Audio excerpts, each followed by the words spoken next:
modus merampas tanah rakyat itu ya, mereka main dengan BPN, terbitkan sertifikat, sertifikat ini diklaim oleh oligarki melalui sejumlah nama Alibaba yang dipakai ini, kemudian diterapkan kepada tanah rakyat. Tanah rakyat nanti dinego, mau jual murah enggak? Kalau enggak mau jual murah, bertarung di pengadilan, kalahlah di pengadilan. Bismillahirrahmanirrahim. Assalamualaikum warahmatullahi wabarakatuh. Nah, sebelumnya di belit pertanahan, akarnya kan undang-undang pokok agraria 560. Itu tidak pernah diatur apa yang dimaksud dengan tanah musnah. Di Undang-Undang Cipta Kerja mulai disusupkan istilah tanah musnah di pasal 49. Di PP 18 2001 lebih ditegaskan lagi.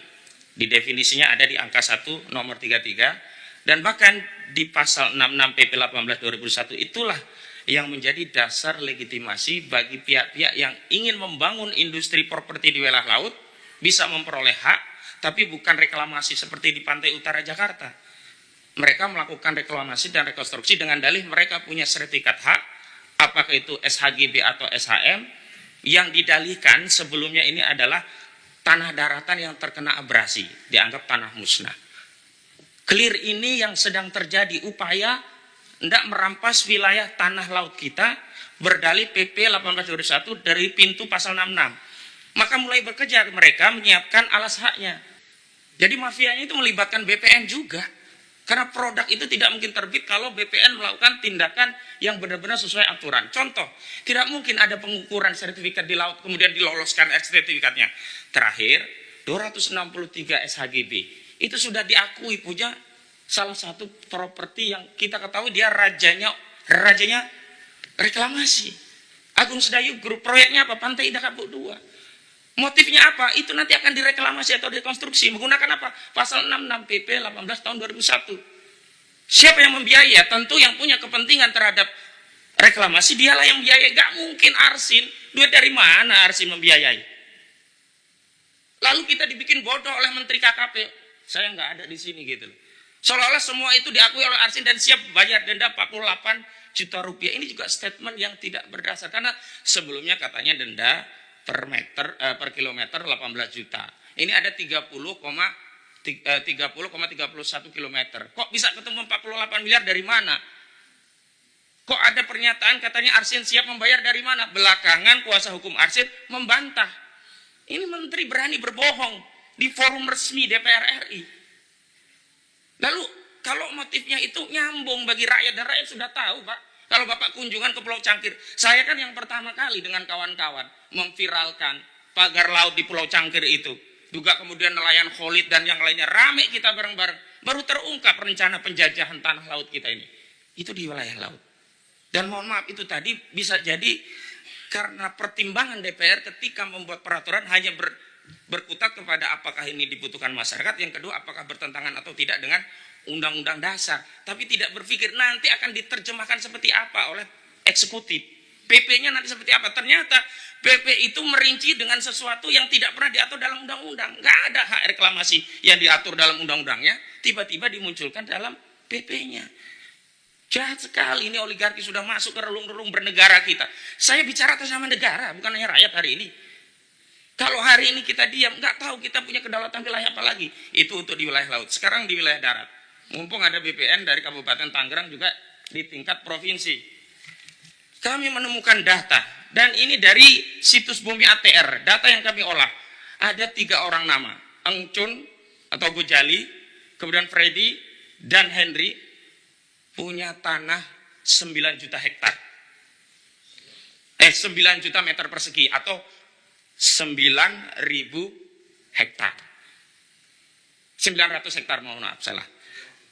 Ya, 9 juta meter atau 900 hektar ini nggak mungkin bisa diloloskan kalau nggak terlibat pejabat bermain di dalamnya. Dan tanah-tanah inilah yang modus merampas tanah rakyat itu ya. Mereka main dengan BPN, terbitkan sertifikat, sertifikat ini diklaim oleh oligarki melalui sejumlah nama Alibaba yang dipakai ini, kemudian diterapkan kepada tanah rakyat. Tanah rakyat nanti dinego, mau jual murah nggak? Kalau nggak mau jual murah, bertarung di pengadilan, kalahlah di pengadilan. Semua ini sudah dikuasai. Apalagi rakyat yang tadinya belum punya sertifikat. Yang belum punya sertifikat baru kiri, nggak bisa ditingkatkan. Kenapa? Karena sudah diblok oleh BPN. NIB-nya, nomor induk bidangnya sudah diblok oleh BPN. Ini kenyataan yang terjadi. Selanjutnya, saya mau katakan, kasus ini bukan baru kemarin, Pak. sejak 2017. Kami hadirkan saksinya, ada di belakang itu Ibu Tin Soehartini. Tanya dirampas habis, sekarang sudah jadi PIK 2. Kemudian ada Kamakana, ada juga Charlie Chandra. Mohon maaf, isunya ini bukan anti etnis tertentu, bahkan korbannya pun ada yang dari etnis Tionghoa. Ini tidak mungkin terjadi kalau tidak ada satu kejahatan yang sifatnya terstruktur, sistematis, dan masif dilegitimasi oleh peraturan dan perundang-undangan.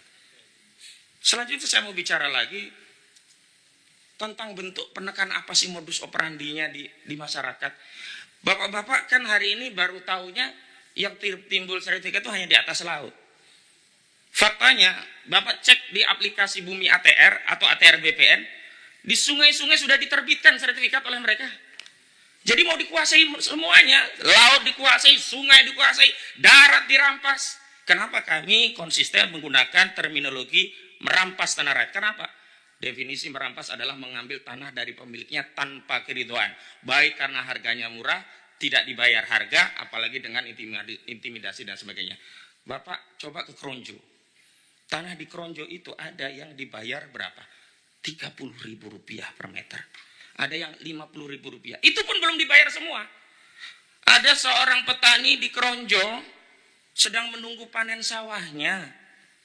Tiba-tiba datang tanah urukan menumbun tanah sawah tadi ini dekat dengan sungai yang sebelumnya sudah diuruk. Kalau sekarang sudah dinormalisasi, namanya Sungai Kalimalang.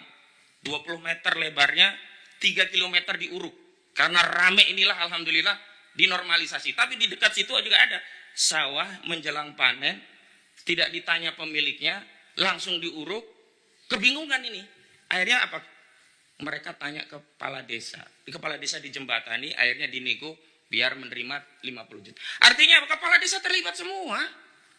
BPN terlibat, kepala desa terlibat, DPRD dan Pemda terlibat dalam apa? Proses pembentukan RT RW-nya, rencana tata ruang dan wilayah. Walau belakangan rencana detail tata ruangnya belum ditindaklanjuti karena ketahuan semuanya. Apa dasar mereka? Rencana tata ruang di wilayah itu menyebabkan apa? BPN bisa menerbitkan sertifikat di wilayah laut, seolah-olah itu kawasan ini menjadi kawasan industri. Dan ini disebutkan juga oleh direktur dari Agung Sedayu Group, Nono Sampono. Dan dia berdalih, oh itu kan dulu tanah terkena abrasi. Bohong nih Pak, gak ada tanah abrasi di Tangerang. Kalau mau saya kasih garis besarnya, tanah abrasi itu mungkin terjadi di pantai selatan, karena angin kita arahnya ke Australia. Kalau pantai utara, bukan abrasi, malah terjadi sedimentasi, karena ada material dari laut yang dibawa ke daratan. Makanya Wahyu Sakti Tenggono udah bilang, motif pagar laut itu adalah untuk mengumpulkan sedimentasi. Pertanyaannya, dia sudah tahu itu motifnya. Lalu dari mana dia bisa bicara itu? Kalau terjadi sedimentasi, untuk apa? Untuk kolam penangkaran buaya? Nggak mungkin. Itu tadi, ini dalam rangka untuk membangun kawasan industri properti. Aguan ini sudah pernah gagal di Jakarta. Mau dia coba sekarang di wilayah Banten dan semua wilayah lainnya sudah ada. Dan mohon maaf Pak, kalau diperhatikan kenapa ada fenomena sertifikat di atas laut, itu semuanya rata-rata setelah tahun 2021 mereka memanfaatkan PP 18 2021 pasal 66 karena mereka ingin mendapatkan hak untuk melakukan reklamasi atau rekonstruksi berdalih tanah mereka menjadi tanah musnah. Bapak pimpinan yang saya hormati, juga anggota dewan yang terhormat, saya ingin fokus juga kepada apa sih peran kita sesuai dengan fungsi yang melekat pada kita, termasuk kewenangan kita. Kalau dari kami Pak, kami sudah sampaikan memang kami menggugat. Ada 9 entitas yang kami gugat. 1 sampai 8 sebagai tergugat, 1 sebagai turut tergugat. Turut tergugatnya adalah Kementerian Keuangan. Untuk apa? Bukan untuk kami gugat untuk membayar negara kepada kami, bukan. Untuk menerima hasil gugatan kami agar dibayar kepada negara karena kerugian ini dialami oleh seluruh rakyat, agar diterima melalui Kementerian Keuangan. Mohon izin saya sampaikan, tergugat 1-nya Aguan atau Sugianto Kusuma, tergugat 2 Antoni Salim, tergugat 3 adalah PT Pantai Indah Kapuk, tergugat 4 adalah PT Mandiri Lestari, ya, Mandiri Sukses Makmur Lestari. Kemudian ada tergugat berikutnya ada Jokowi, ada Erlangga Hartarto, ada tadi yang disebutkan dari Abdesi Surtawijaya dan Mas Kota. Saya menjadi saksi, ada pos Abdesi di Kecamatan Kronjo dekat tikungan yang di sana ada patung ikan dan udang. Belok kiri sedikit, disitulah Sebelumnya waktu saya dengan kawan-kawan dari LBH Muhammadiyah belum hadir di situ, itu masih terpampang plakatnya. Tapi ketika rekan Gufroni dari LBH Muhammadiyah membuat video di depan kantor ABC itu, sekarang udah dihilangkan. Saya bilang kepada saudara Gufroni, laporkan saja itu obstruction of justice, itu menghilangkan barang bukti keterlibatan ABC dalam perampasan tanah rakyat. Karena itu agar kita bisa berbagi juga dengan yang lainnya, satu hal yang ingin saya sampaikan juga bahwa PP ini Pak, Januari 2026 akan menihilkan hak rakyat, di mana bukti-bukti kepemilikan rakyat tanah adat yang selama ini sudah menjadi pegangan mereka seperti Giri, Kikitir, Kohir dan seterusnya, itu tidak akan diakui. Nanti oligarki ini kalau mau ngerampas tanah lebih mudah, dia cukup main dengan BPN. Sekarang saja yang PP ini belum berlaku, per Januari masih diakui Giri, masih boleh untuk peningkatan hak untuk menjadi SHM atau SHGB. Itu saja sudah banyak yang dirampas dengan modus menimpakan, di overlap. Produk BPN ini di overlap punya rakyat. BPN kemudian ngepro kepada oligarki.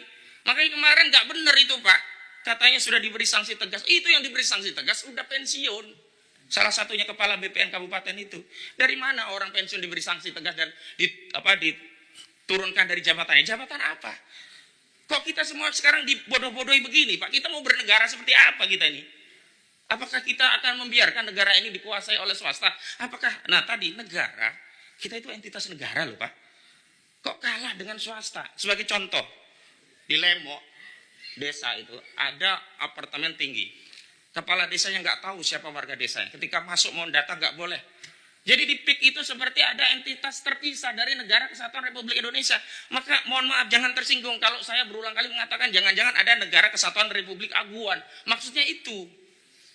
Sampai hari ini pun Kapolri coba nanti dipanggil. Kenapa sampai hari ini tidak ada satu patah kata pun dari Kapolri bicara tentang PIK 2? Apakah kemudian negara ini sudah segitunya gitu loh?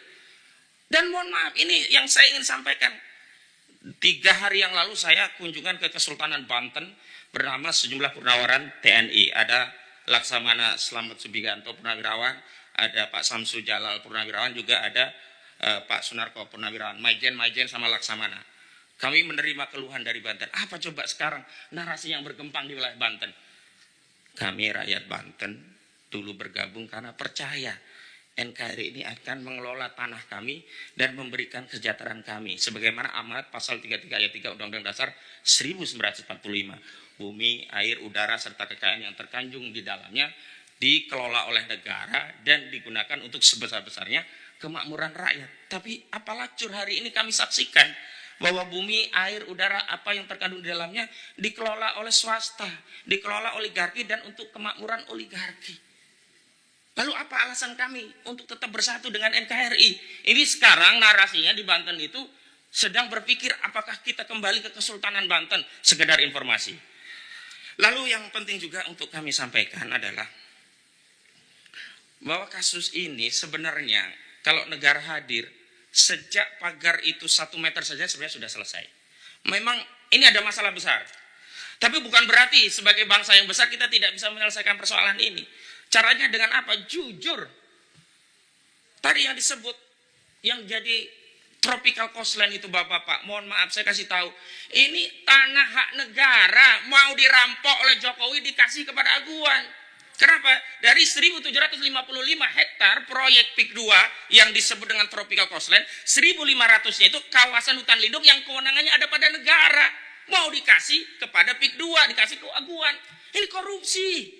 Penyalahgunaan kewenangan dan perbuatan melawan hukum yang menguntungkan diri sendiri, orang lain atau korporasi, dalam hal korporasinya Aguan karena dapat tanah yang merugikan keuangan negara. Ruginya negara apa? Kehilangan kawasan hutan lindung yang itu mewakili kerugian rakyat.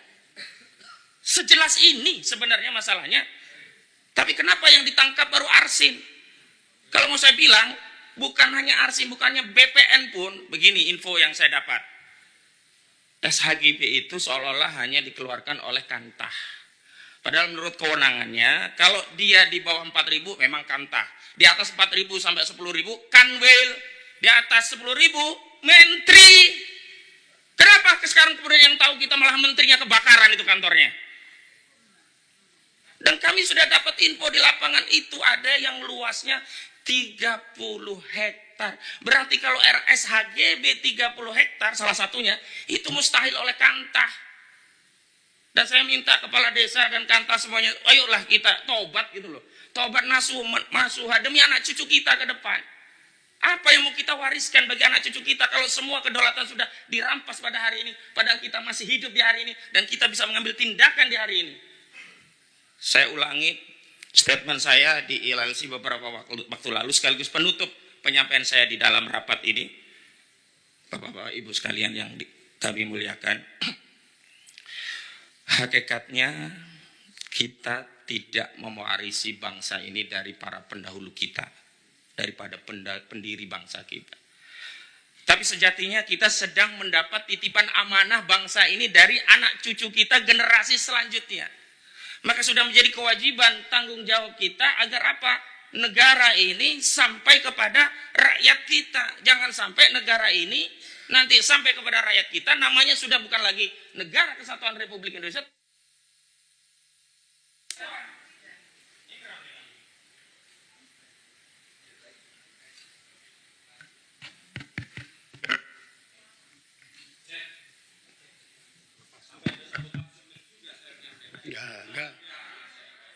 Enggak. Saya klarifikasi, itu enggak ada sabotase. Kalau sabotase berarti saya instruksi. Tapi ini kan enggak, mati sendiri. Oke. Saya memberikan waktu seluas-luasnya, Bapak mau bicara apa saja silakan. Tolong dicek dulu, mungkin ada yang kesenggol kabel-kabelnya. Ini biasanya ada yang kesenggol kabel-kabelnya.